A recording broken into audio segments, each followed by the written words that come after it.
បង្កើតផេកថ្មីឬកែសម្រួលផេកចាស់ content មាតិកាតករកចំណូលបន្ថែមกับក្រុមគ្រួសារពីការងារមុខរបរតាម Facebook 2026តាមទូរស័ព្ទដៃល្អលេខ1តែម្ដងណានឹងឃើញអត់ចំពោះបងប្អូនយើងដែលនៅភ្នំពេញតាមដាខេត្តឬធ្វើការរស់នៅក្រៅប្រទេសស្រុកគេណាបង្កើតផេកថ្មីក៏បានឬចង់កែសម្រួលផេកចាស់ៗដែលកំពុងប្រើហ្នឹងណា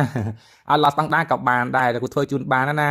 ហើយនឹងបរិយាបន្ថែមឲ្យចេះណាឲ្យបងប្អូនយើងចេះរកចំណូលនឹងគេពីការងារមុខរបរហ្នឹងណាថ្មីសិតអត់ចេះសោះអត់ធ្លាប់អាស្រ័យចេះភាសាអង់គ្លេសអាស្រ័យចេះថតប្លុកនោះគឺបានដូចគ្នាអញ្ចឹងបរិញ្ញាបានអញ្ចឹងណា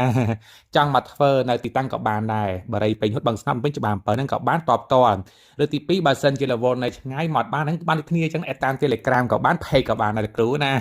នឹងធ្វើជូនតែម្ដងល្អស្តង់ដារណាហើយអមពីខាងក្រៅទៀតឲ្យចេះលេងចេះកាន់ចេះគ្រប់គ្រងឲ្យមានគេមើលច្រើន view ច្រើនអញ្ចឹងទៅរហូតដល់រកចំណូលបានបំពេញដាក់កងធនាគារជួយទៀតមកកញ្ចប់ហ្មងណាហ្នឹងអរគុណ